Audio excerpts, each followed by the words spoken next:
नमस्कार। उदय लावण्यर माटी मणिषर मन कथा को आपण मानकु स्वागत। आज आम माटी मणिष मन कथार प्रसंग रखीचु आठगढ़ निर्वाचन मंडली रे जेते गुड़िए स्वास्थ्य केन्द्र अच्छी से सब अंचल भितर स्वास्थ्य सेवा ठीक अच्छी तो कहीं एभली एक प्रसंग नहीं आम आसचु। आमे आज केवल आठगढ़ निर्वाचन मंडली आठगढ़ तिगिरिया खुंटुणी गुरुड़ीझाटिया कखड़ी एमती केतोटी डाक्तरखाना उपरे पीएससी उपरे सीएससी उपरे दृष्टि आकर्षण करिवु। कारण ए अंचल रे स्वास्थ्य सेवा ए पर्यंत विगत किछि वर्ष लानी ठीक नहीं। प्रथमे आमे देखिबा आठगढ़ उपखंडर बा आठगढ़ सब डिविजन मुख्य डाक्तरखाना जहा उपरे निर्भर करी चलुचंती प्राय 7 लाख रु अधिक लोक सेठी स्वास्थ्य सेवा संपूर्ण विपर्यस्त। आठगढ़ डाक्तरखाना रे डाक्तरंको संख्या 54 थिबा बेले इबे डाक्तर रहुचंती मात्र 8 जन। ता पुणी 24x7 24 घंटिया कार्य करेंगे। 24 घंटिया 8 घंटिया ड्यूटी हुए तेबे 3 जन भी पड़ुना डाक्तर लोकं को सेवा देवा पाई। सेहीपरि जदि तिगिरिया डाक्तरखाना देखिबा तिगिरिया डाक्तरखाना रे 24x7 रे 18 जन डाक्तर रहिया कथा सेवा देवा कथा मात्र 3 जन डाक्तर एठारे काम करुछंती। से 3 जन जाक डाक्तर होउछंती प्रत्येक दिन 8-8 घंटा जने डाक्तर सेवा दउछंती। सेहीपरि खुंटुणी अवस्था जदि कहबा खुंटुणी अवस्था में डाक्तर नाहांती, गुरुड़ीझाटी रे डाक्तर नाहांती, कखड़ी रे मध्ये डाक्तर नाहांती, बिंदाणी रे मध्ये डाक्तर नाहांती। एभली अवस्था जदि आमे देखिबा केवल आठगढ़ निर्वाचन मंडली रे यही सबू डाक्तरखाना गुड़िक सीएससी उपरे पीएससी रे प्राय 90 रु अधिक डाक्तर नथिबार आम निकट को खबर आसीछि। आम अनुसंधान करिवार जानिया पाइछु जे 90 रु अधिक डाक्तर बर्तमान आठगढ़ निर्वाचन मंडल रे विभिन्न डाक्तरखाना रे डाक्तर नाहांती। आठगढ़ डाक्तरखाना रे एठारे जेतिकी डाक्तर अछंती तार 10 गुणा कर्मचारी एठारे अधिक भाव में काम करुछंती। कर्मचारी अधिक डाक्तरों को संख्या कम, बेड संख्या अधिक डाक्तरों को संख्या कम। किभली भाव में आठगढ़ अंचल हो तिगिरिया अंचल हो केमिति रोगी सेवा लोक पाइबे संपूर्ण विपर्यस्त अवस्था रे अछि। रोगी सेवा एठी कहवा को कहीं नांती, कहले मध्य सुनिया को कहीं नहीं। जीए जेझा बाटे रे नेता नेता बाटे रे समस्ते रांपिबार व्यस्त किंतु स्वास्थ्य सेवा भासी जाऊ। एठी जो माने भी नेता आछंती आज आमे काहा को आक्षेप करिवो नै, काहार नाम मध्य नेबु नै।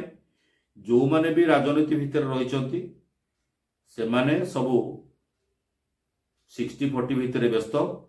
एठी से माने केवल रांपिबे राजनीति करिया को आछंती आठगढ़ को लूट करिया पाई। कारण आठगढ़ एक उन्नत अंचल कटक जिलार अनेक गुड़िए कंपानी आसी सारलाणी, कोटी कोटी टंका कारबार होची। सेमानंको धरिले किबा सेमानंको कंपानी आगे धारणा देले आमर पेट पुरिवो, आम कर्मी मरि जांतु पछेके किंतु आम पेट पुरु। ए न्याय राजनेता माने काम करुछंती आठगढ़ रे। एठी मेडिकल कथा संपूर्ण विपर्यस्त हेले भी केही मुंह खोलु नांती। आठगढ़ रे अनेक गुड़िए संगठन अछि। आज नेता मानकु आमे कदाबी आउ दायी करिवु नाही, कारण सेमानकर स्वर नाही कि सेमाने आठगढ़ अंचल लोक नुहंती। सेमाने काहेकि बा आम पई कहबी बाहरिबे। मु एठी माटी मणिष मन कथा रे मोर व्यक्तिगत कथा को नै आसीछि। गत 10 दिन तळे मोर बौर देह असुस्थ हैला। ए परिप्रेक्षी रे मु ताकू नै गली आठगढ़ डाक्तरखाना नै गली। अनेक समय बसिला परे जड़े डाक्तर आसिक देखिले, कहले सालाइन दे दियंतु, गोटे इंजेक्शन दे दियंतु। आमे केबिन नेलु, एसी केबिन नेलु। एसी केबिन रे दिन 1:30 लगिला सालाइन लगिला 7:30 सरला ता भितर कौन डाक्तर आसला ना देखापी तेणु बाध्य हेलु सालाइन सरीगला आम रोगीटी को मोर बोटी को आम पुनर्बार घर को नहीं आसलु जदि आम गणमाध्यम प्रतिनिधि माने एभली दशा भोगुचु एभली अवस्था भोगुचु आठगड़ अंचल तेज साधारण रोगीर अवस्था कौन हो आपण मैंने हृदयंगम करुवे। एठी तो आम देखुचु जो मैंने भी एठिक आसुचंती जदि झाड़ा हो ज्वर हो कहीं रिस्क नौना कौन डाक्तर प्रत्येक डाक्तर समस्त रेफर कर दौरान कटक को एभली अवस्था आठगड़ तिगिरिया डाक्तरखाना चलती बिंदाणीमा खुंटुणी गुरुझाटिया डाक्तरखाना चलती तेणु ये शुणा आम कथा किए आम कहले कहीं शुणा ना एवं राज्य सरकार 2 दिन तले घोषणा करछंती जे विच्छिन्नांचल 1947 जन नुआ डाक्तर नियुक्ति हेबे। जदि विच्छिन्नांचल रोग होउची कोस्टाल बेल्ट रे हमर उपकूलवर्ती अंचल रे काहा को रोग होउनी होउची ना नाही आपण तार उत्तर रखंतु। जदि विच्छिन्नांचल को आपण 1947 डाक्तर दौचंती तो कटक जिलार एक उन्नत अंचल आठगड़ निर्वाचन मंडल रे थिबा हॉस्पिटल गुड़िक 90 रु अधिक डाक्तर पद खाली गोटे भी डाक्तर के आसिया को एठा को राजी नुहंती जी भी आसिया को चाहूँगी माने चाहूँगी से काम कर हैरान कर छाड़ी पलि जाऊँगी कि बड़ बड़ मेडिकल को घर मेडिकल को चाकरी छाड़ी चली जाऊँगी एभली अवस्था आठगड़ डाक्तरखाना केमिति सेवा मिलियो ताहा आपण माने विचार करंतु।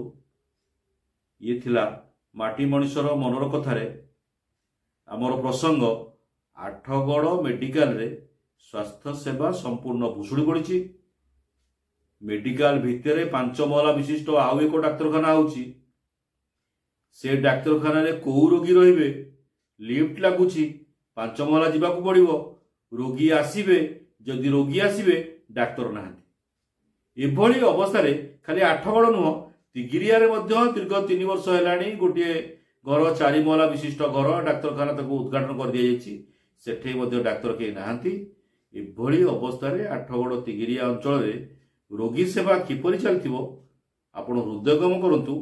यही सब डाक्तरखाना को आसिया पूर्वर आपण 100 थर भावंतु जे आमे सरकारी डाक्तरखाना को गले सुविधा बा डाक्तर आम रोगी को देखि पारिबे तो ए प्रश्न मोर भी सृष्टि होउची कारण मोर बोर जो भाया कंडीशन मु बाहर को लेकिन जापरि ना तेणु एभलिया अवस्था आम आठगड़ डाक्तरखाना को प्राथमिकता देउथला बेले एठारे डाक्तर रोगी को देखिबा दूर कथा जो रोगी मैंने आसती सागे सागे रेफर करने को बाध्य होती काले किसी अघटन घटो कहीं आम दोषी सब्यस्त हबू से दृष्टिकोण कटक पठे दियो।